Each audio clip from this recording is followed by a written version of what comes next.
What's up? How's it going, sports fans? Zach here with just a quick pre-episode intro. So last episode, Sixth Sense recording, towards the end, after we had already talked through the whole episode, I brought up the infamous Newsweek next Spielberg Shyamalan article to run through, and I thought we got like some pretty interesting stuff out of there. Aaron had the edit, and he, well within his rights, very correctly ended up trimming most of that out. You know, it's just a lot of fluff. But one thing that he did cut out whenever he trimmed that down, there was a revelation, a mind-blowing Chris Angel mind freak revelation hidden in that article that really, specific to this podcast, just hit like a precision strike missile. So I just needed to make sure that you all heard this and you understood like how crazy the situation was. So I'm just gonna, this is a shorter episode that we recorded for Wide Awake. I'm just gonna put this in here at the beginning, but just giving you the context. This is discussing that article from post Unbreakable, pre-Signs, Shyamalan, early career.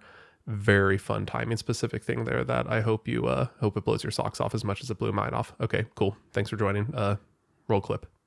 It sounds like you had the same issue that the 2000s movie audience is. Okay, but now here, this is what I'm building to. This is what I'm here for. This is why okay. I didn't just want to bring this article up. This is why I had to bring this article up. Thank you for sticking with me. But this is the time to lock in. Okay.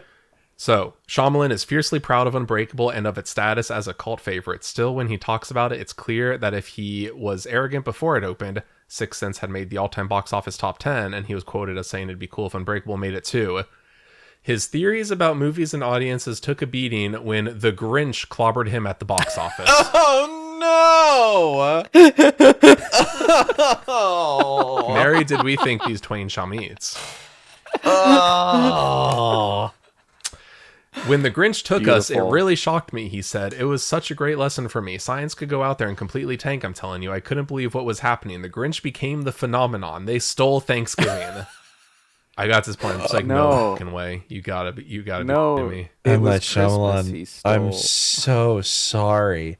I'm so sorry that happened to you. What are the chances we would release our Grinch episode, then release our Unbreakable episode, or whatever order that was, man, in so close proximity? And then I get to this article and the pay dirt of him having like a whole career change and understanding of the industry due to the Grinch. Because of the Grinch. Because of the Grinch. M. Night Shyamalan, I'm so sorry. I know. I hope you're still with us here. I know you listen. You're a faithful listener. I'm so sorry that happened to you. And you That's can listen awful. to our thoughts on the Grinch.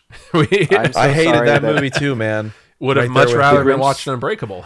But I would much rather be watching Unbreakable than The Grinch. Grinch Stole Christmas and The Thunder. Grinch Stole M. Night Shyamalan's Thunder. That's crazy. I got that. I'm like, there's no way. That's so crazy. I know I was pretty quiet about Unbreakable. I didn't have a lot to say, but I still thought it was a good movie. And I'll tell you one thing. It's a million times better than 2000 and whatever's Jim Carrey's Grinch. But Hans. Jim Carrey's Grinch. Million times better. They became the phenomenon. They stole Thanksgiving. All right. Let's see here. That's the.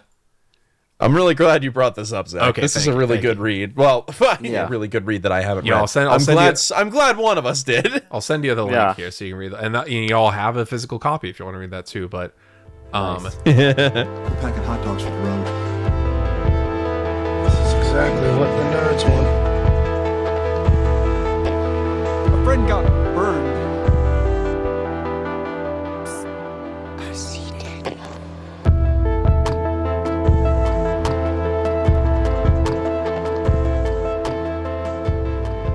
Before we start, I feel like I just need to say we did not do this on purpose. What? This isn't the gimmick of this podcast was not supposed to be watch a bunch of like weirdly for Steven Seagal and from Night Shyamalan. There wasn't a goal of like these movies have like Catholic undertones, so we need to do the podcast with the priest. That was unintentional. I knew nothing about Wide Awake, the movie. Yeah. And there was a little bit of that in the last movie with like the Sixth Sense and like the church and like the religion and everything. And then we got like 5 seconds into this and I was like, this wasn't like the gimmick of this wasn't the reason we chose it. This wasn't on purpose. I don't know why this keeps happening. I mean, the reason why it keeps happening is because M. Night Shyamalan went to a Catholic school when he was a kid. But he went to Waldron Mercy. I didn't know that was going to happen. Yeah, he went to this Catholic school. This one. He went to this Catholic school. The same Catholic school that Rob McElhenney went to. Sure. Wait, like, I just feel like actually, I didn't know that. How many years apart were they? I don't know. hold on. But this movie takes place in Honk Rob Shoo Meemeemeemeee. McElhenney's middle school. That's, mean, that does make that's sense. He is, hilarious. What? How? He's okay. one of the other Catholic people in entertainment from the city of Philadelphia. M. Night Yeah. Shyamalan is 55. Whoa, only 50. Hey. Yeah. Rob McElhenney's 48. Okay, so they would not have So overlapped. Probably not. That's really unfortunate. That would be really funny. That's honestly makes it even funnier that they have an entire episode of Always Sunny about M. Night Shyamalan. it's like, oh yeah, this They other. went to the same middle school. It's in the same middle school, the same Catholic middle school that's prominently featured in this movie. By the way, this movie prominently features that particular Catholic middle About school. 90% of the movie takes place in Waldron Mercy Academy, almost precisely 1 mile from the front gate of St. Charles Borromeo Seminary. I have driven by Waldron Mercy probably hundreds of times. This wasn't on purpose. Again, this was not on purpose. Like to all my It wasn't like to all of our the bit listeners the who went to season. St. Charles Seminary, which I know there are several because they talked to me about Yeah. the show. You are very familiar with the set of this movie. So whenever we at the end when we say should you watch this movie or not, if you went to St. Charles Seminary in Philadelphia, you should watch You this should movie. absolutely watch this movie. You're just like, oh, I've been there. There you go. There's the Yeah. recommendation. Episode over. Thanks. Bye. I'm always astounded. Like it is so wild to me. We went to visit you, or at least I went to visit you. I think I was only there once. I only got to see. Yeah, you were there for my graduation. Yeah. For college. Yes. And it was beautiful, beautiful place. Gorgeous. In the middle of, well, not in the middle, but like in the middle enough of Philly, there's this just like pristine piece of land with all of these beautiful old buildings on it. And now I'm Yeah. finding out, because like, I'm relatively ignorant to this sort of thing, I'm now finding out that a mile down the road, there's another one. That's just a pristine, beautiful, well-manicured piece of land with these beautiful old buildings right in the smack Yeah. of the grossest city on the eastern seaboard. Well, so it is actually Whoa. Okay, wait, Hans. I know you don't like Philadelphia. Grossest city on the That's eastern not true. seaboard. I'm sorry. You've got It's what? not even in the top 20. You've got Baltimore. You've got where were you in Connecticut? You've got what are the other Connecticut, places that all we don't like? well, like go down south. Oh, there's Florida in there Yeah, too. eastern seaboard includes a. But so it's actually as close to Philadelphia as you can get without technically being Philadelphia. So St. Charles, which sadly moved to a new campus at Gwynedd Mercy, which is Waldron Mercy's rivals. Rivals. Yeah, Rival it's their Catholic rival middle school. Yeah, What are the mascots of the two? I don't think they have mascots. So I can't be like, go Bulldogs, go. Or No, whatever. sorry. But so Old St. Charles is on City Line Avenue, which is literally the city line. So it is City as Line close to Avenue. Philadelphia as you Good can place, get good name without to give it. actually being in Philadelphia. It's in Wynwood, and Waldron Mercy is not in Philadelphia. It's in Marion, which is very, very close to Philadelphia. So that's actually Marion is where M. Night Shyamalan is kind of from, where he went to school and stuff. Anyway, So yeah. Anyway, Wide Awake. 1998. Theme yeah, music. tell me about the movie. Hi, I'm Zach. I'm Aaron. I'm Hans. Hi, we watched Wide Awake from 1998. We've talked about before, like, oh, I don't know, like, people might have seen this movie, so, like, you know, we don't really have to get too detailed with the summary. Like, have you know, not it's seen like, this oh, movie. people are familiar with Sixth Sense. You did not see this movie. If you're listening to this podcast, you didn't watch this movie. This was his. No one watched this movie. This was his first feature film, right? His first, Yeah. like, Hollywood actual studio feature film Yeah. after his, like, student film, which not to tease the next episode, but I'm so excited for. You can only find it in like crunchy, like not 1080, like 10p quality on like YouTube. So I'm stoked for that. I cannot wait. This one you can watch in a normal Yeah. movie. Like it has like a DVD and Blu-ray release. Like this is a normal movie. His comedy drama coming of age flick with Dennis Leary, Dana Delaney, Joseph Cross, and Rosie O'Donnell. Kind of not really. The poster is a big liar. Yeah. All the advertising about that. for this movie is lying to you. Well, there's a reason. We'll get into that. So we open to The Princess Bride. Like the movie starts. yes. It's a kid. He loves his grandpa, except his grandpa is Robert Loggia, and he just loves his grandpa so much. His grandfather passes away. It's very unfortunate. And everyone in the family is like sad, of course. And they're like processing this the way a family processes like losing a grandfather. Except this kid, he is like, that was my best friend. This guy's the best. Like, I love him. He was like the most important person in my life. So he's entering his 5th grade year of school right after losing his grandfather. And basically, that's the movie, is this kid processing that.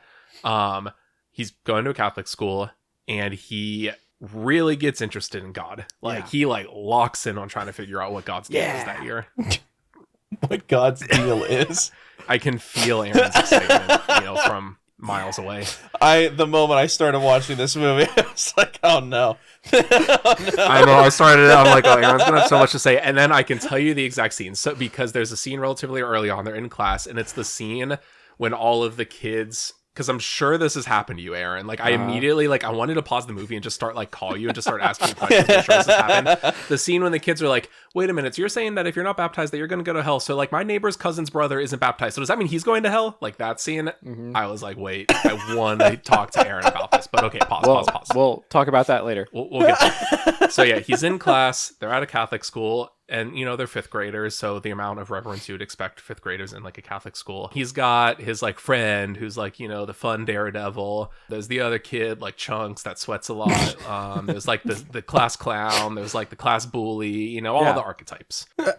Very archetypal film. Yeah.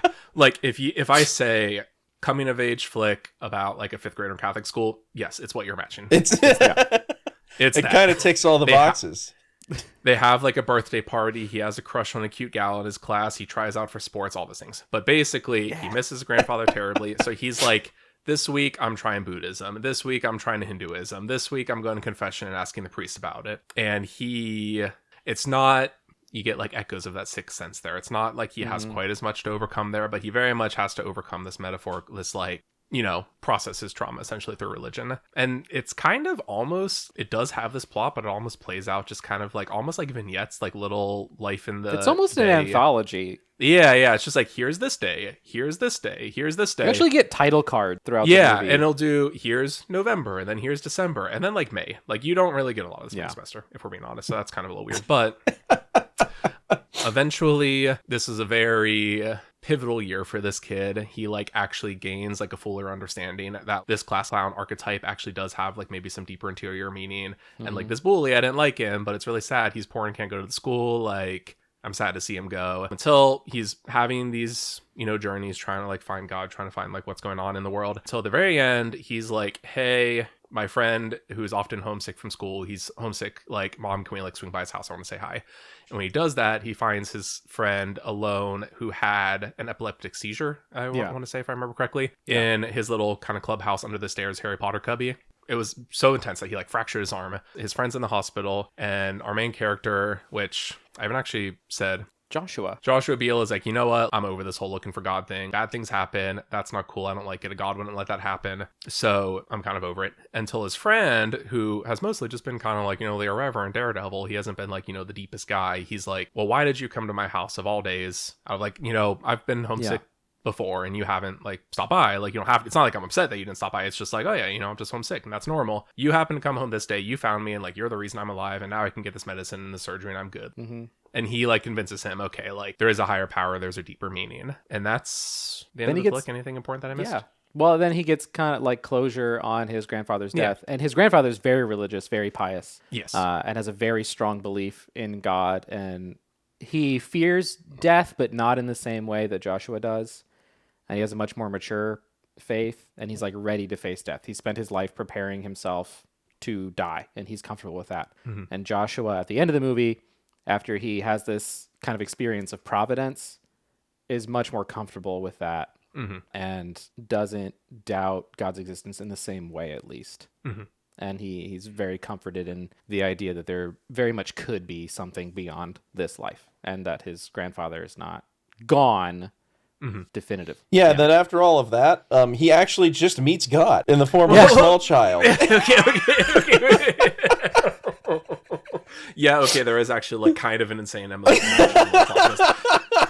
You did not think there was going to be an M. Night Shyamalan plot twist there. There is an M. Night Shyamalan plot twist there. Okay, so let's get right into it. There's this like kid throughout the year that doesn't have any speaking lines. Yeah. They're doing something naughty, and the kid sees him, and he's like, "Hey, don't snitch." And the kid's like, "Okay." And you kind of wonder, why is this kid allowed to just roam and not be in class? It's And because the kid like warns Joshua's about to like sneak out of the school, and the kid like he's warns chill. Joshua about the fire alarm. He's like, "No, you gotta turn that off before you open that door." And Joshua's like, the "Okay, kid's thanks, chill as cool," heck. and then turns it off and leaves.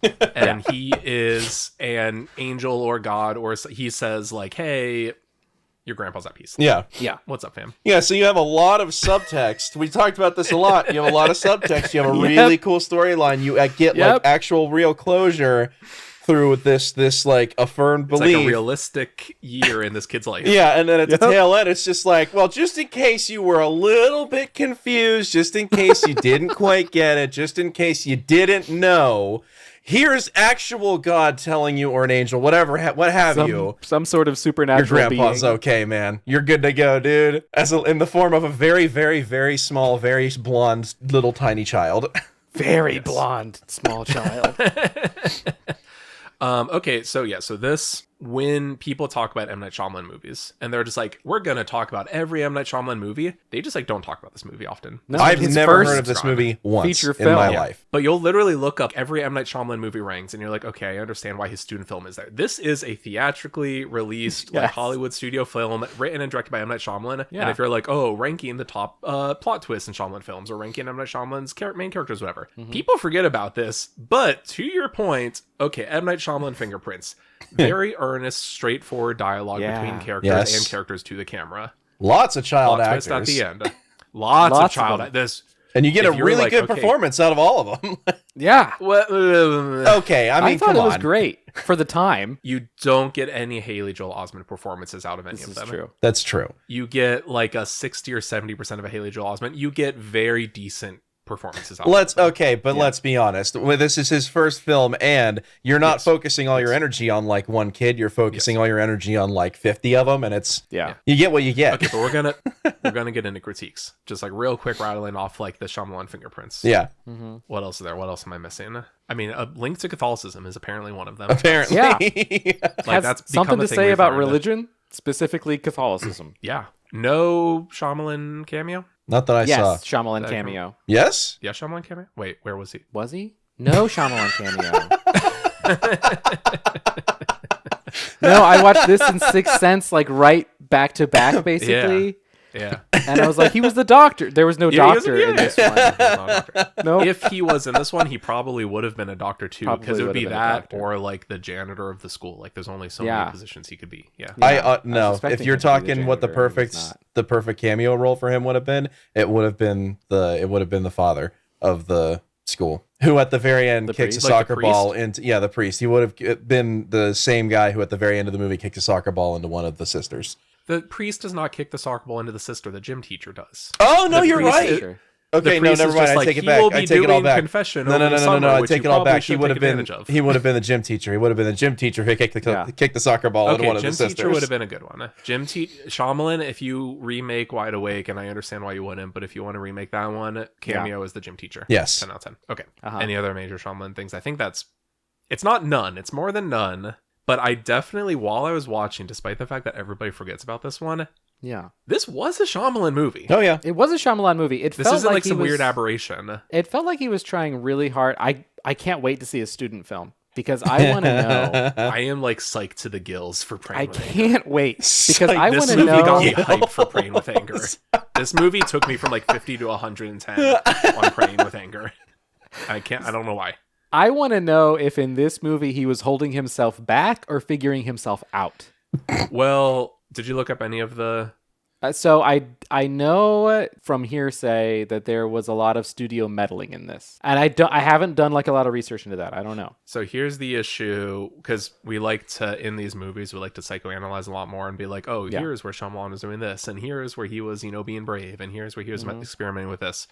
The issue with this one is it does seem like he was working on this movie. It was like bought by Miramax like partway through. Like they started work on the movie, and then partway through, Miramax, which is owned by the Weinstein brothers at the time, got control over it and just like did not with this movie at all. Shyamalan walked into his office. He's like, "Hey, what's up, Weinsteins? You own my movie now. Here's where we're at so far." And they're just like, "We hate you. We hate your face. We hate this movie that you're making. Like, we don't like it. Like, we Then why wish did you we buy didn't the have to movie, distribute dogs? it." Like what? Yeah. So basically, then they fired him during post-production and took control of the edit. So we have, What? and he's talked about this experience. He's talked about how painful it was, how bad the experience was, but we don't know. When we know they took it and chopped it up and messed with it in the post-production edit, we know he wrote it. We know he filmed it. We have no idea how much of this final result is his vision, essentially. So that's what makes it hard to psychoanalyze. Interesting. And that also, when you say, hey, there's two people on the poster and one of them is Rosie O'Donnell. So why is Rosie O'Donnell just kind of an elevated cameo or like minor supporting character? What seems to have happened is they had these meetings to talk about the movie, and the Weinsteins just treated M. Night Shyamalan like absolute dookie and screamed at him and made him cry as like a first-time director and working in the industry, and just bullied him and ruined his life. And Rosie O'Donnell would stand up for him. Oh. She was like in Shyamalan's corner, like, hey guys, hey, Weinstein's like literally villains of Hollywood. Don't be the villains of Hollywood. So they cut her part down from what was originally envisioned. Wait, are you serious? Because So I watched it and I was like, why is Rosie O'Donnell not in this? And I looked up that behind the scenes and I'm like, okay. So here's some like, important context. if you look at the movie poster, just looking at the poster, I thought this was going to be a movie about this young kid's relationship with this cool nun who guides him through his grief. That's what I thought the movie was going to be. Like a buddy cop, like sister act, like Yeah. they're going on an adventure together. Yes. What it actually is, as Zach said, a series of vignettes, and in each of those vignettes, he has a relationship with some adult who guides him through one of the parts of his grief. Like this time it's the priest, this time it's his dad, this time it's a flashback to his grandpa, and Rosie O'Donnell is just like one of those adults. Yes, she's just one of the people that he talks to about his grief. Wow, that's really unfortunate. I would love to see the original vision. It also says the shooting was completed in 95 and Shyamalan and Rosie O'Donnell had these issues with the film, and it was buried until 1998 when it was given a very limited release after he had sold the spec script for The Sixth Sense for like a couple $1 million. Oh, wow. Wow. So they had this in the copyright date in the credits says copyright 1997 and then released in 98, but they had it filmed for like 2-3 years. Just sitting on a shelf. Wow. Just, sitting like just, and it was literally like, okay, now you're going to be doing this Disney flick. You're getting paid $5 million. We'll technically release your first movie.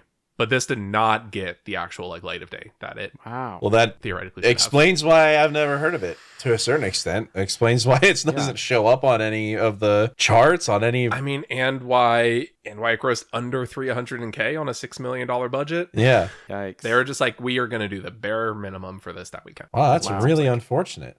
That's sad. So that complicates all the next discussion we're going to do for the next like half hour. Yeah. We're going to try our But best here. Keeping that in mind. Yeah. What are our thoughts? What do we think about the movie? I'm going to start with Hans because Hans, what are your thoughts?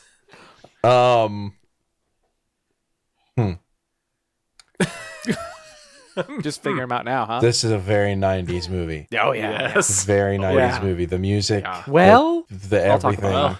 Well, okay. Well, it felt very 90s to me. I don't know. I liked it. It was cute. you are correct. The dad drives a second-gen Jeep Wagoneer, which is on the XJ platform. I still prefer the standard XJ over the Wagoneer of that generation because you get the uplifted front face and you get the spare tire on the inside instead of the outside, so it keeps it out of the weather and everything. Thought that was pretty cool. I think that's really all I got. A review of the movie. They had the wrong Jeep in it. I didn't say Dad wrong. drives the wrong Jeep. Said interesting. I like the Wagoneer. But of that generation, I prefer the XJ. Zach, what are your thoughts? Because I'm not going to have anything of any value more than My that. thoughts. This was a pretty solid, theatrically released TV movie. This, I've been privy to several a Hallmark or Lifetime movie.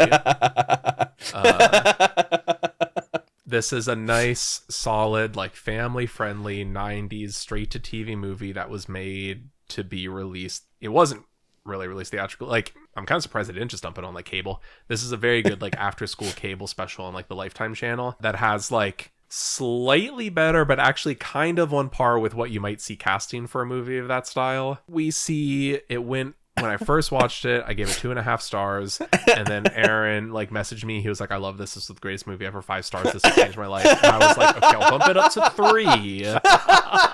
This was very middling for me. There were parts I really liked. Hold on. You bumped it up to 3 because you thought, wait, Aaron really loves this. I must be missing something. Well, no, not kind of. It was more so, we talk about this often, how like we watch the movie, like I watch Unbreakable and it's a 4-star movie, and then like a week later it's a 4.5-star movie. Like this happens often. You too Not all with the these. time. I'm so flattered. You look at my star ratings on anything. It's gut reaction, and that's what it stays. Yeah. It doesn't Yeah. change. But with these Shyamalan movies, we've talked about this. They're in the crock pot. They gotta stew, like, ruminate. They need time. They gotta ruminate in the brain. So this, it's not, oh, Aaron gave it 5 stars, so I'm going to give it more because I want to be cool like Aaron. It was more so just he said that, and it gave me the impetus. It was the next day I watched it, and then like the next day he said, love it. I don't actually think he texted me. I think I just like snooped on his letterbox and saut his review. Yeah, I posted my Letterboxd review, and then 10 seconds later, I got a comment about it. Wait, I haven't looked at But this. it was more so, this was like the impetus for me to be like, okay, here's the typical Shyamalan stewed on it 24-hour like half-star bump that I seem to give all of these movies. Yeah. So it ended at 3 stars. It has moments I really like. Overall, kind of boring. I'm not the first to make this joke. If you go on Letterboxd, you'll see this joke like 5,000 times. Ironic that they named it Wide Awake because I was asleep the whole time. It's a bit of a slow movie at times, but it's cute. It is so earnest. We talk about, and earnest. when you read earnest. when you read like Shyamalan interviews, you definitely get this. Like he is just such a non-ironic, reverent, just earnest, kind soul, and you see that in his other movies, even in his like supernatural thrillers. They're like so earnest, like there's no detached irony to them. This movie is like that cranked to like 250, and it ripped the knob off and cranked it even further. Like it is just so GD earnest, like it can't control itself. He wears his heart on his sleeve to the He, point of like, ridiculousness. Added sleeves for more hearts. He like put on long sleeves just to fit more heart on it. So it's very cute, and there are very fun moments. Yeah. Weirdly enough, actually, we talk about how small Rosie O'Donnell's part is. My favorite scene is like they're kind of not parent-teacher, they're like one-on-one after-school conversation. Yeah. Where she's like, okay, so what's going on in your life? Like the conversation where it is, again, a very Shyamalan thing, a tight shot. Rosie O'Donnell's face fills like the whole screen, and she's ostensibly talking to this kid, but basically talking to the camera. By far my favorite scene in the movie. Second favorite scene is any of the scene where he's like interacting with this gal that he has a crush on, because those are just like, you know, fun and cute. Super cute. So a lot to let maybe not, that's like a decent amount to like, a lot to sit through and be like, okay, I see where this is going. Cute. Okay, let's move on. Yeah. Aaron, you said that I said it felt very 90s, and you went, but in your Letterboxd review, you said it's sappy and heartfelt and very 90s. It is. Explain yourself. So 5 stars and a heart. I loved this entire movie. I was enraptured. It was so You good. are the target audience. This movie was made for me. Like 30 years ago, Shyamalan was like, I'm making a movie for Aaron Lynch. I know he was just born fairly recently, but we're gonna make a movie for him. So I am shocked. I need to ask my Catholic homeschool friends if they've seen this movie, because I think this is a movie that like every Catholic homeschooling mom would show their kids. And I'm surprised I've not heard anything about this movie before, because like Zach said, it is so earnest, it is so heartfelt. And it is just has like such a positive view of what Catholicism looks like in the suburbs. Like it's sickly sweet, the whole movie, and I love it. I loved every minute of it. I want to watch it again with my mom and see what she thinks about it. Can you watch that before like the wrap up episode so we can talk about that then? Sure, I'd love to. That sounds That would be awesome. perfect. I think my mom would love this movie. You have at the very end of your review, 5 out of 5 would watch with my mom. It also so in the movie, I was thinking about a lot of stuff. My faith, West Philadelphia, but also so Joshua, his grandpa dies of bone marrow cancer, which is how my grandpa died. So like this movie was made for me. Now I was in my 20s, early 20s when my grandfather died. I was not, in 5th grade. But I'm assuming you didn't try out like Buddhism for a week and then like Judaism for a week and no, not at all. I was in seminary at the time, but in West Philadelphia, I was in the place where Joshua was. Yeah, but yeah, I was a mile away from his middle school. But no, they could not have made this more for you. it is exactly made for me. So take my 5 stars and a heart with a little grain of salt. But I really love this movie. It was really fun. I was getting 90s vibes in that it made me think of The Princess Bride and it made me think of Hook, kind of like the Lost Boys of Hook. There's a lot of Joshua's relationship with the other boys in his class and like how he comes to know them and find there's like a moment in the movie where he has like a turn and he starts to try to make friends with the people around him and not just see them as archetypes but see them as people, and that's when he starts to have like this experience of God. So throughout the movie I'm getting to like the last third of the movie and Josh was like, I don't know if I found God yet, and then he'll have like a beautiful interaction with somebody and I'm screaming at the screen, there he is, you found him. He's right there. Come on, Joshua. I believe in you. And I think by the end of the movie, Shyamalan really captured that. Okay. Yeah. The way that we experience the presence of God in our lives is very rarely does a small, but just freakishly blonde child come to you and just give you a message directly from heaven. The way that people in ordinary life experience the divine is in their relationships with other people. And so the movie is about his relationship with other people, which is a very Catholic understanding of what faith is and how religion works. And so like I feel like Shyamalan was just really giving back a lot of the stuff that he learned about faith in the school where the movie is set. Because like we said at the very beginning of this episode, he went to school in he made his first movie about his actual real middle school. Like, can we assume that he was Joshua? Do you think like he had some kind of event in his childhood and he had this crisis of faith? I'd be surprised if a lot of this movie is not pseudo-autobiographical. Right. Maybe this is the Shyamalan Fablemans movie that we've been asking for. Well, so he is not Catholic. He's not Christian. Yeah. But he went to Catholic school and has been around a lot of Christian people and uses Christian themes in a lot of his movies, as we've talked about many times on this show. But I think in this movie, he really captures what faith looks like. So this is where my quibble with it being 90s, very 90s comes from. And you have to be very Catholic for this to make any sense. Okay, so I think Hans had a point when he said Hans that. Definitely has a point. In many ways, not very Catholic. This movie is very 90s. Like I said, the whole movie, I'm thinking of Princess Bride and Hook. Like, this is 90s children's film walking through. I was thinking about Home Alone for a little bit of it. Like, it's a lot of that same like archetypal, almost formulaic children's movie of the 90s. The way that the church is portrayed is very late 70s, early 80s, which is when Shyamalan would have been in school here.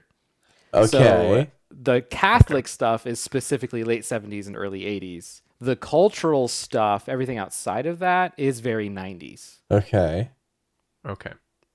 Like the way that the sisters talk, the way that father talks, the way that they organize things.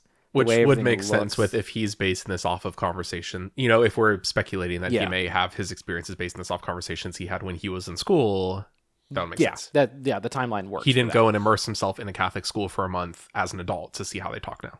No. But the movie itself is very 90s sensibilities. You think he had a teacher who was like really super into baseball and somehow worked that into all of their lectures? Have you ever met a Philadelphia nun? Yes. I was going to ask Aaron, on the other hand, not if Shyamalan had one of those. I was going to ask, when you were in seminary, did you know any Phillies loving nuns? Oh, yeah. Okay. Yeah. Okay. The ones who were from Philly? Vindicated. Yes, absolutely. Now, a lot of the nuns in Philly are not from Philly, but I worked with a bunch of nuns in Kensington for a while. So they were not but to be fair, Philly, that would make sense. In this movie, we can assume Rosie O'Donnell is the nun from Philly, and all the other ones could be from wherever. Yeah. Because there's like several other nuns that do not give a dollop about sports. No. No. A dollop. I was gonna say the S word, and I felt bad saying the S word, and for some reason, dollop is the first word that came to my mind. I tried to censor myself the way you felt bad about swearing. Well, because we're talking about like the fun, charming Catholic. So did Joshua. There was a really funny moment. in this movie where Joshua is like running away and he's just saying curse words under his breath, and then he passes in front of a statue of Jesus and says sorry, and then just keeps going. Because I felt bad. Aaron's talking about his experience with his religion and stuff, and I'm gonna be like, oh, he doesn't give a and then I felt bad, and for some reason, like, I just yippee-ki-yay Mr. Falcon the word dollop into the censored cable broadcast of this podcast. Sue me. Like, So can I also say another thing? So on several episodes ago, I said just kind of flippantly, I know 3 priests who don't swear, and I'm one of them. I've had several priests text me after that episode and ask, who are the other 2 priests? Because I don't know any. name names. So I think I know 1 priest who doesn't swear, and I'm the one. They're like, I know you're not talking about me. Yeah. Okay, so I mean... Oh, wait, can I point out one more thing? Yeah. His name is Joshua, from the Hebrew Yeshua into Greek Jesus into Latin Jesus into English Jesus. The main character's name is Jesus. Anyway. Very subtle. It's not subtle. I know, yeah. We so much subtext in these movies. It's... Is there any significance to Beale? To the last name Beale? Or is No. Okay, cool. No. Beale Street. All right, cool. Got it. Not that I know of. Maybe. Who knows? Sixth Sense, he did a lot of stuff like that. But So to be fair, I started this movie like 5 seconds in. I was like, Aaron is going to have a lot to say about this. And then I read your letterbox review and I was like, all right, we're locked Okay. in. yeah. Let's get to it.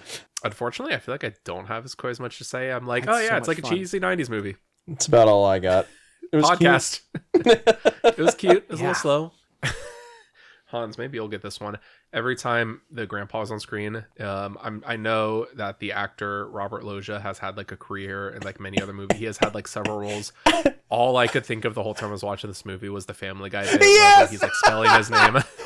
That's Robert Loggia, like R as in Robert Loggia. and ready to go for as both in of you. oh my god, it's Robert Loggia. Like, Aaron, have that's you all seen I could this? think of for an hour and a half. Oh my god! All right, we're gonna have to pause it while Aaron watches this real quick. No. Well, Aaron, tell us when you're clicking play, and we'll watch it all at the same time. 3, 2, 1, click. Nope, it just brought up an image. Wait, I have to go to was it Reddit, muted? visit site, and turn the volume on. I hate this website so much. 3, 2, 1, click. May I have your name, please? Robert Loggia. Can you spell that for me? Certainly. That's Robert Loggia. R as in Robert Loggia. O as in oh my god, it's Robert Loggia. B as in by God, that's Robert Loggia. E as in everybody loves Robert Loggia. R as in Robert Loggia. T as in Tim. Look over there. It's Robert Loggia. Space. L as in look. It's Robert Loggia.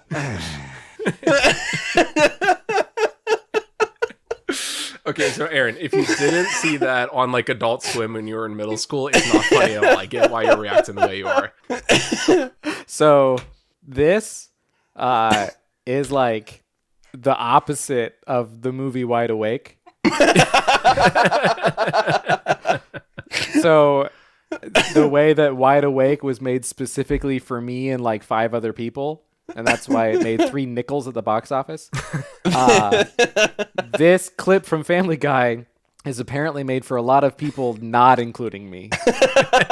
Just, dear listener, since you can't see our cameras, I don't think I've ever seen a straighter face while Zach and I are cackling. You wouldn't even measure on like, if we had his heart hooked up, like you wouldn't even see a single like. I don't know anything about Robert Loggia. Why? I don't- Okay, I no. don't That's either. the thing. No, that's the thing. That's what I'm saying. If you didn't see this, you had to be in middle school in the year 2008 and catch us on Adult Swim and be like, Yeah. I don't know who Robert Loggia is, but that is the most hilarious thing I've ever. That is the most hilarious 30 So- seconds of television I've ever watched. Wide Awake, you had to be Catholic in Yes. West Philadelphia for it to be a great movie. And let me tell you, it's awesome if you are Catholic and know West Philadelphia. We're having the revelation that your life experience has shaped the way you view media. We've invented critical theory. Good job, everyone. We can all go home. Your upbringing affects the things you care about as an adult and the way you respond to them. Good job. No, I know that. Crack It's the just code, incredible how everyone. specific it is. We got him. It's just 'cause I- weirdly specific.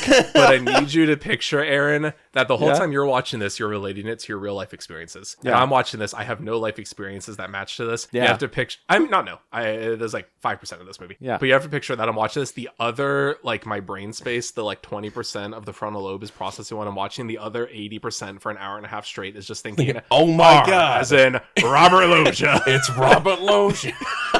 Tim, look, it's Robert Loggia. Like, just on loop. Every time he for came on over screen, an I couldn't. hour. I lost. I'm I couldn't like think of anything else. I couldn't concentrate on what was actually happening in the movie because the entire like, time wait I a was sitting minute, there that's Robert Loggia. cackling to myself. And as in, oh my God, it's Robert Loggia. And like this guy was in Scarface and the not the 60s Pink Panther, not the Steve Martin Pink Panthers, and Lost Highway and Independence Day. Like this guy's been in other stuff. Yeah. But more importantly, he was in the 30-second Family Guy cutaway gag where he spells his name by referencing his own name. Awful. And it broke Just my brain. awful. Terrible. Yeah, okay, so my favorite part was Robert Loggia existing as Robert Loggia. Grandpa Beale was fine, but Robert Loggia. Other favorite, Dennis Leary, horrifically underutilized. He's barely in this movie. He's barely Mr. Beale. His dad is Okay. played by the comedian Dennis Leary, who's you probably know him more for Rescue Me at this point, or maybe the Amazing Spider-Man movies, or Ice That's- Age. I don't know. Really what I know him from. Not Ice Age, the Spider-Man movie. Yeah, I was worried that at some point his parents were going to get divorced in this movie. For a decent chunk of the movie, they did not seem like happy people. That changed No. about That halfway Actually, through. that didn't cross my mind, but I see where you're coming I- from. And there's like thought- one of the vignettes is like, my parents are taking me out to special places and making me Yeah. feel really special individually on their own and buying me No, lots of that's- toys. I don't know what didn't this clock is that, about. but yeah. And in I'm like, the very oh, beginning, I was thinking that the no. entire time, like, wow, his parents are kind of jerks, huh? They don't care about their kids that much. And that changed. That was just a Yeah. couple scenes, but it really... See, okay, because I picked up on that. The main thing I was thinking that was like weirdest to me, because when it was like, oh, they started taking me places, like his dad tries to take him, and they say like, oh, it's like he wants to say more and then doesn't. I didn't Yeah. think of them getting divorced. I just saw that as them struggling to relate to their kid who's going through this like crisis. Like, That's the what only way it I saw was. That's what Yeah, it yeah, ended yeah. up being. Yeah. That's the only way I read it. But the weird thing that I picked up on was like that outside of that, they did nothing to actually support his crisis. Like there's a very weird scene where he is saying like, hey, over my winter break, can we go on a family trip to Rome? I already looked up tickets. Like here, Yeah. I printed out our itinerary. The kid is like, Yeah. let's go to Rome. And like, I can understand why parents and why a family will have to say, no, we can't just do a surprise 2-week trip to Rome. Yeah. Like we can't afford that. But it's weird. They're kind of like, oh, interesting. Wait a minute. You're doing this. We send you to a Catholic school and you're trying to do this to connect with God. Oh, out of the picture. No. He literally Not says, happening. he literally says, we're not going to Rome. And that's the end of the conversation. That's He's it. just like, wait. You want to go there? Is it because the Pope's there? No. well, Like it's weird that they turn more against it when it's because their middle school age Catholic son is trying to learn more about God. That's you what would was- think that's weird. It is very sadly not. Really? Oh. Yeah, that happens a lot. Really? Why? Oh my god, it happens so much That they're like, no, we don't want you to parents connect with God or what? parents will send their children to Catholic school and actively fight against them getting deeper into the faith. It happens all the time. Why? Because Like, that I- read is like strange to me. That I'm like, why aren't you supporting? No, this that during didn't the, read as strange at all. Really? That is, And, yeah, that's huh. very common.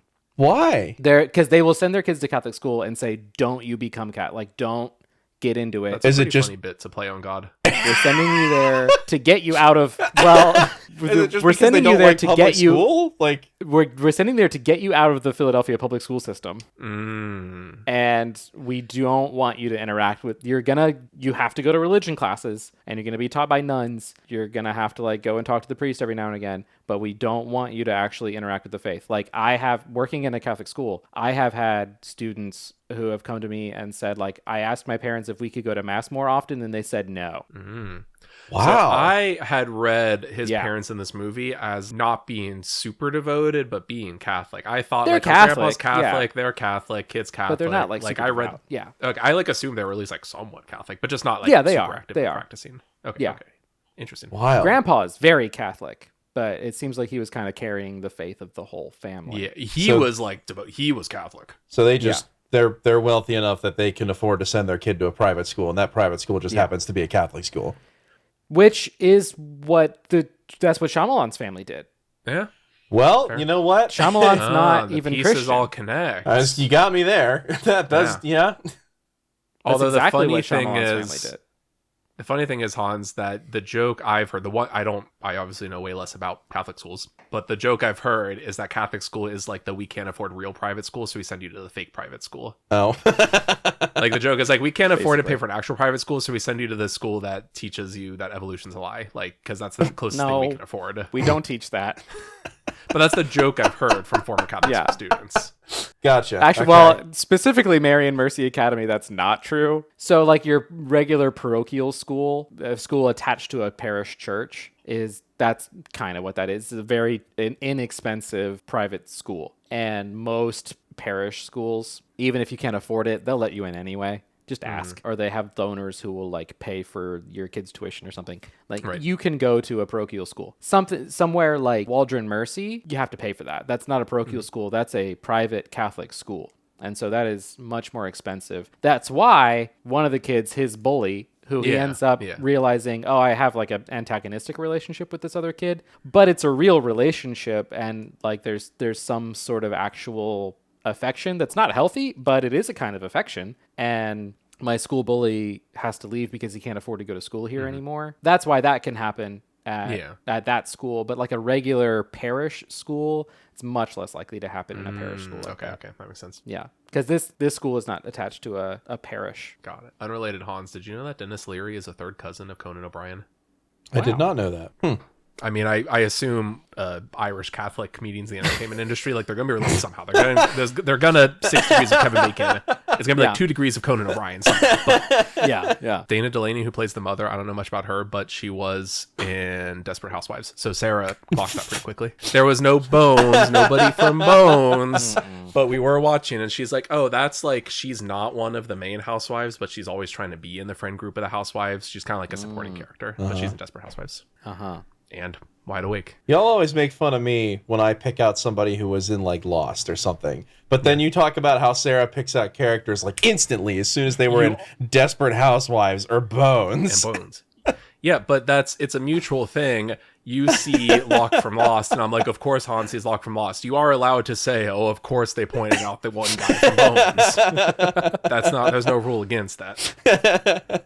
But by far the goat of the movie, Rosie O'Donnell. Agree, disagree? Well, of course. It's it makes sense what you're telling me what happened, what supposedly happened makes sense. Bums me out even more because I feel like now I want to see what that movie was originally intended to be. I did really like their conversation because, like, I've had similar conversations. It's like, oh, just because she approached it like how they're trained to approach those kinds of conversations. Just like, oh, tell me more about that. What's going on? Because he says he's like, you're trying to find God. She's like, well, I heard that you're doing like Buddhist meditation and like you're praying to Mecca. Tell me about that. What's going on? Tell me more. How did you arrive at that?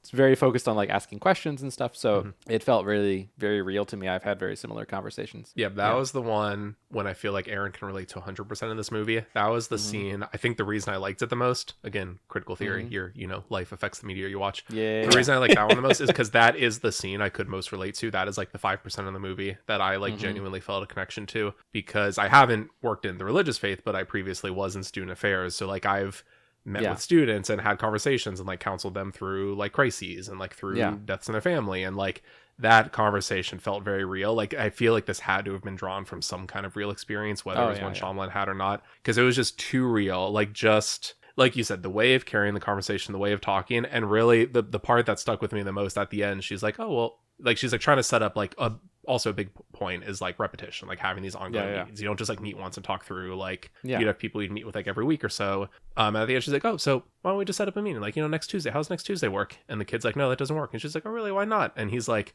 oh, it's the first day of Hanukkah, I bought a menorah. And she's like, oh, okay. Okay. Like that was my quote of the movie. Whenever he's like, oh, because it's like Hanukkah, I bought a menorah, because that felt real. And like I don't know what she based this performance off of, but like the face you make when you're talking to a kid and they just say like the most out of pocket thing, and you're just like, you just are continuing the conversation like they didn't just say the most out of pocket thing. Yeah. Like I'm sure very different for Catholic middle schoolers versus like non-denominational college students. But when you're like meeting with college students regularly, and you're just talking to them, the amount of times that you just have to let it wash over you, Just let it. and don't react, like Tai Chi, go with the flow. Yeah. And just like, oh, okay, interesting. I'm so glad that there are people like you that can do that, because I could not. I just couldn't. Everybody. But that is a very Incapable. innocent example of it in this movie. It's not normally, it was normally that innocent in my experience, but that, like, whenever she's just like, oh, okay. Like that was that was my 5 seconds of the movie that just like lodged in deep, and that resonated with me. So I can understand if the whole movie was that, I would have a very different experience watching it. And it just sounds like basically for you, Aaron, the whole movie was that. Yeah, basically. That I had in that 5 second burst you just got for the whole runtime. Yeah. It's a very niche film. I understand. It's very niche. 1 out of 7 billion. No, there are a lot of Catholics from West Philadelphia. There's dozens of us. I'm sure Rob McElhenney would have a great time watching this movie.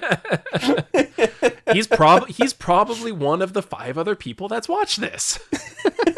I'm going to recommend it to everybody I went to St. Charles with. So you should recommend it to everybody I went to St. Charles with. Also, it sounds like you should, at the college that you work at now, maybe if you're going to do a movie night with the kiddos. Oh, I thought about it. Yeah, no, definitely. We're going to do a wide awake movie night. But you can't tell them it's a wide awake movie night. I don't know if people show up for that. You're like, we're doing a Shyamalan movie night. We're doing a Shyamalan expecting movie. like the Sixth Sense or the beach that makes you old. And you just You put this on. doors locked, Wide lights awake. off, the wide awake extended director's cut on, 4K Blu-ray. Let's go.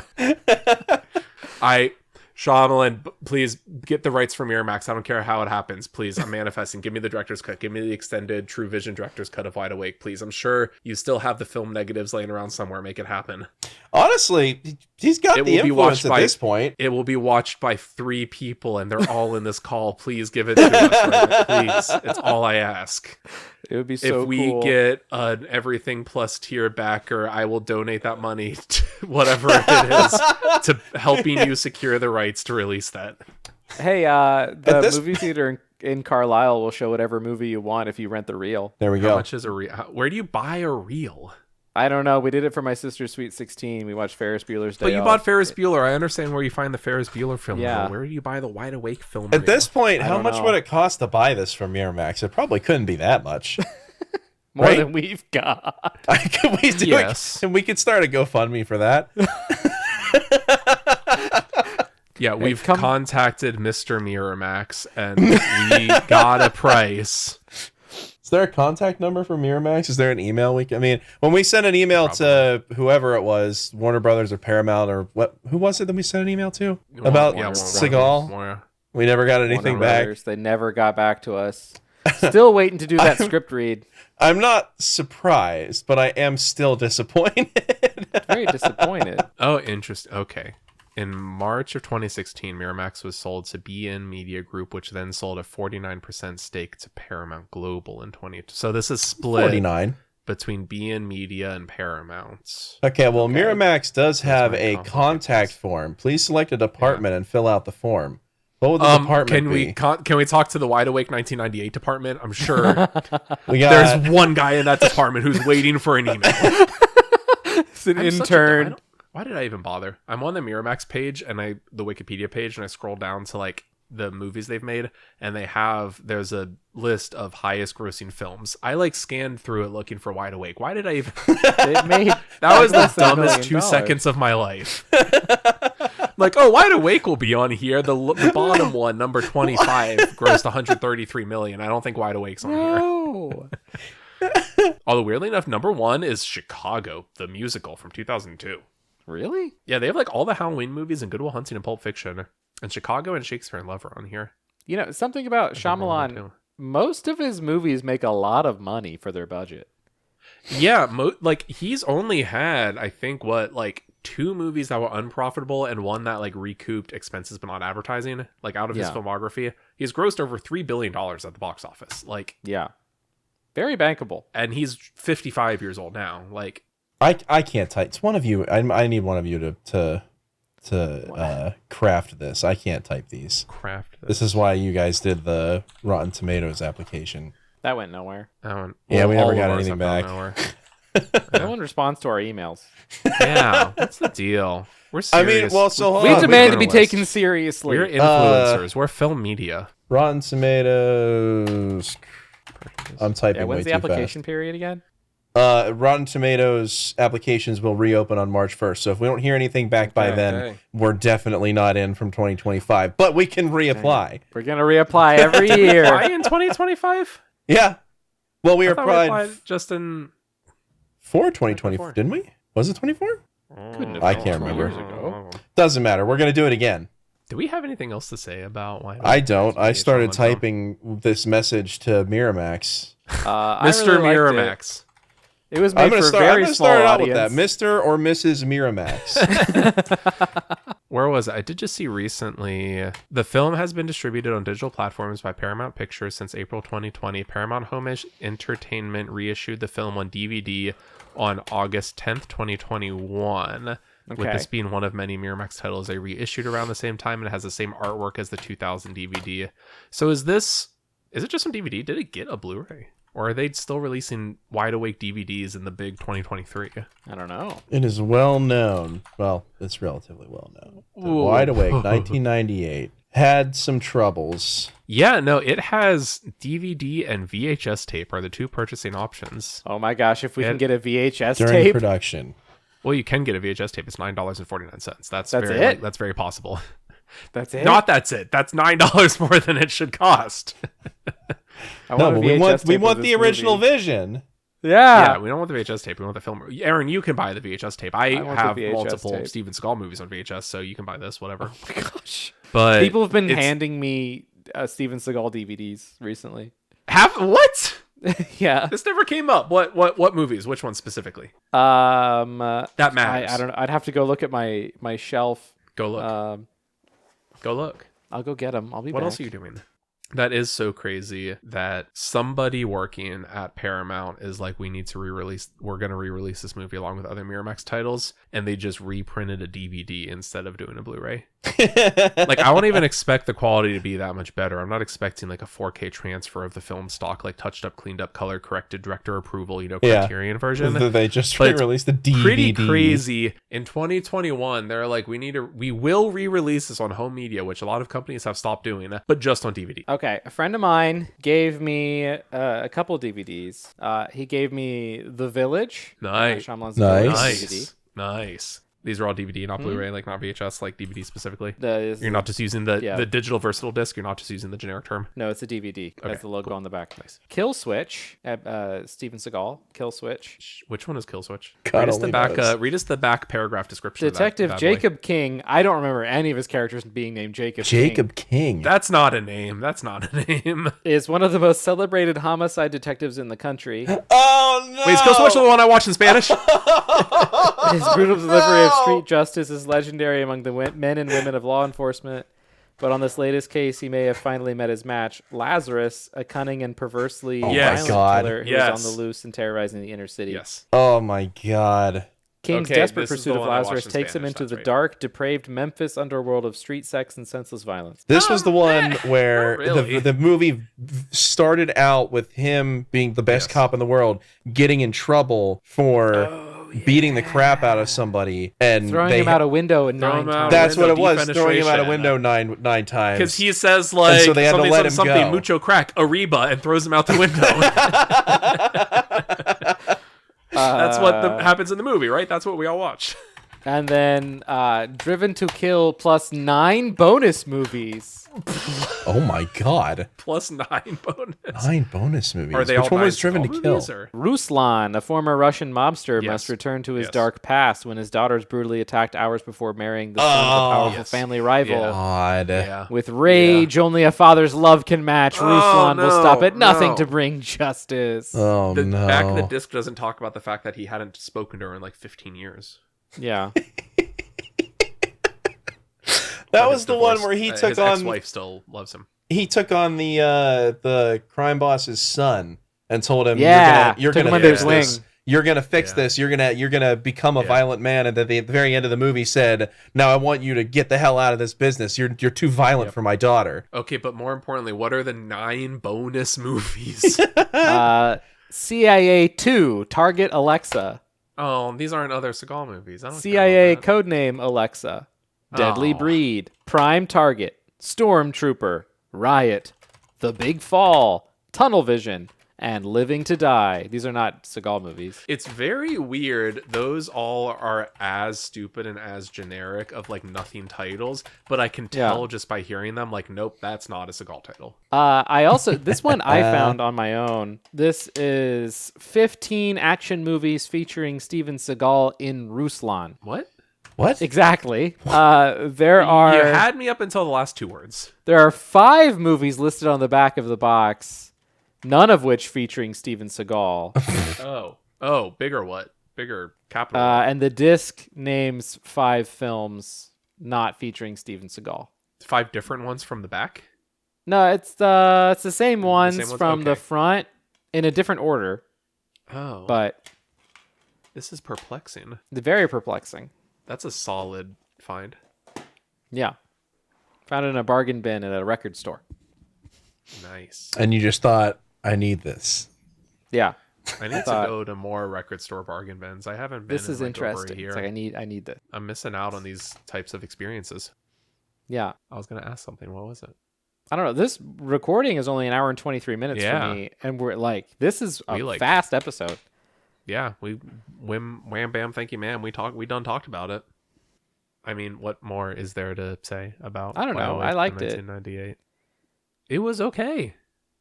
If you're Catholic and have any memories of like the 90s or early 2000s, watch this movie. It's fun. So if I put Wide Awake at 3 stars, that has it tied with The Village, The Visit, and Old. If I put it at 2.5 stars, I'd have it tied with Lady in the Water. And I think that was because kind of similar to It's Lady, more in, Lady the Water in that the I watched Water this. than it is. This The is Village. of all of Shyamalan's films, I think this is closest to Lady in the Water. Yeah. Like while That watching doesn't- this, that- I was like, "There's parts." If you haven't seen these movies, that might not make any sense to you based on the descriptions we've given of both of those movies. yeah. But it is true. This has echoes of Lady in the Water because I was watching. I'm like, "There's parts I really enjoy. There's parts that are really funny. There's little bits, but I just sitting through it." So I yeah, loved it's all the not bits. like I loved a million bits of this movie. there are Shyamalan flicks, the last 2 here, you know, the Happening After Earth and The Last Airbender, that Yeah. have like very clear issues that are wrong with them. Yeah. This movie does not have any big, very clear issues that are wrong with it. No. It's just a little slow. And if you cannot personally relate to like being a Catholic child in a Catholic school, processing your faith through the process of grieving a family member, Yeah. I'm not certain it will speak to you. Yeah. But there Very is no specific. there is no like, you know, weird Marky Mark line deliveries. No. Oh, did we have I favorite think- lines? I have a favorite line. Favorite line is oh no, I can't make it next Tuesday. It's Hanukkah and I just bought a menorah. That's pretty good. okay. Yeah, that's good. Or whenever I called him Chunks earlier. The kid's name isn't what's the kid's name? What's like the Remember? the kind of like school loser? What's his name? He's like Dan or I don't know, but he always wants to play ninja with Joshua. yeah. Joshua has lots but of friends in this movie, by the way. He's not like a loner kid. Yeah, they kind of People act like like him. he's a loner kid, and then this kid's like, "Hey, let's hang out," and hey, let's hang out, and Hey, Goob, do But you want to come he's over to my like- house later? Like it's Meet the Robinsons animated film. yeah. Well, this is a very Shyamalan thing. A very Shyamalan line that recurs throughout the movie is that the sweaty kid keeps asking him like, "Hey, you said we could. When I asked you if we could hang out, you said no. We can hang out tomorrow. Is it tomorrow yet?" Mm-hmm. And the kid goes, "No. Today is today. Tomorrow's tomorrow. We'll hang out tomorrow." Yeah. And then later the kid's like, "Is it tomorrow yet? Is it tomorrow?" Like he asks this several Yeah. times, and at the end he's like, "You know what? I've decided it is tomorrow. Like, Mhm. you want to go look at the They're at like an art museum. You want to go look at the statue together or something like that?" It's like a cute moment, but the whole "is it tomorrow yet" thing, that's a Shyamalan line right there. He specifically says, "Do you want to go make fun of that statue?" Yeah. But my other favorite line besides the menorah one is whenever he's just like, "That's Frank. He sweats a lot," as like the character introduction. I did like that one. That one was That funny. is good. Hans, what was your Go favorite for line? it, Hans. Hans, what's your favorite line? My favorite line was at the very end when Rosie O'Donnell is talking over the loudspeaker about how the gym teacher promised to spend his summer looking after the nurse that got hit in the head with a soccer ball, and then it immediately cuts to the gym teacher kicking a soccer ball and knocking out one of the or not nurse, sorry, one of the old nun. nun. Yeah. So Yeah. we expect her to make a full recovery. Yeah. That's very funny. That's how the movie good, ends. No, the movie ends with him meeting blonde Jesus in the hallway. Actually, I think the movie ends with that flashback of his dad at the race or whatever. I don't know. Anyway, my favorite line when Joshua wants his family to go to Rome and he's like planned out this whole trip, and his dad says, "Joshua, the Pope is not God." And he says, "I know that, but he's his best friend." That is a good one. That was just so sweet. This movie is sickly sweet. Sickly sweet.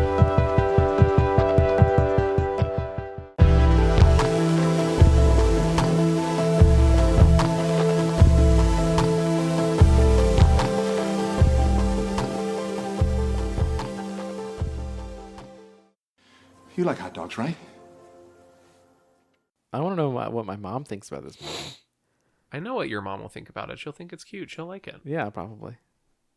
She has a problem She'll be sitting like, through "Yeah." movies, though. She what? She has a problem sitting through movies. Why does every mom have a problem? Because with we'll that? get like 30 minutes in. She's like, I need to go fold some laundry. And we'll just stand up. Why? Why is What? that mom behavior? Wait, Why do moms do that? I They don't do know. that. No, I believe you because that's a thing. Yeah. Every mom does that. I don't know why. I don't understand. It's like, what? No, Mom, we're watching a movie. We're watching a narrative feature. Yeah. I think this is just me psychoanalyzing my mom. I think it's because, like, she, for a long time, would put on a movie, and that was her chance to zone out for a bit or go do something else. I would say, or it was you put on a movie to entertain the kids. So that means I know Yeah. my kid will be occupied for an hour and a half so I can get this freaking So laundry put she, away that like, needs to trained put away. herself with, like, a Pavlovian response. That's probably it. That's probably the answer. When the movie's on, that means I can go do chores because I don't get to But do that this is when the very movie's not classic on. mom. That is like a solid mom bit right there. Yeah. I feel like we talk more about dad bits, like dad's having like funny bits. That's a really good mom That's bit. a mom bit. Because the bit is that he'll like just kind of stand there like he's only going to watch it for 5 minutes and then watch the entire 2.5 hours like standing like 5 feet away from the screen with his arms crossed. Yeah. The mom bit is that you get 5 minutes. She's like, "Hey, I really want to watch this movie with you." Like Yes. she's interested in it. Yeah. And then gets 10 minutes in and just gets up and just starts washing dishes. Yes. And my That's a sister good and I are one. like, "What are you doing? This was your down. idea. Get back here. You down, suggested silly goose." this." What are you doing? Yeah, you invited us here to watch this. What is happening? Because when we were watching through the Grinch movies, I understand why she didn't want to watch the live action Jim Carrey Grinch or whatever. Yeah. But we like put on the original 1966 animated Grinch, and Sarah's mom like was 24 like, sitting minutes in the long. living room, and she's like, "Well, I'm gonna go up." I'm like, "You're 10 minutes into a 20-minute film. You can't spare 10 more minutes." She's like, "Well, I gotta go." I'm like, "No, you don't. You're not I allowed. guarantee you have 10 more minutes available." Oh my gosh, that's Mom good bit. stuff. Solid mom That's good bit. shit. Yeah, that's good dollop. We're still only at an hour and a half. I'm not saying we have to go longer. If that's all we have to say about this movie, that's No, fine. no. I don't know how to Yeah, end this we're- one.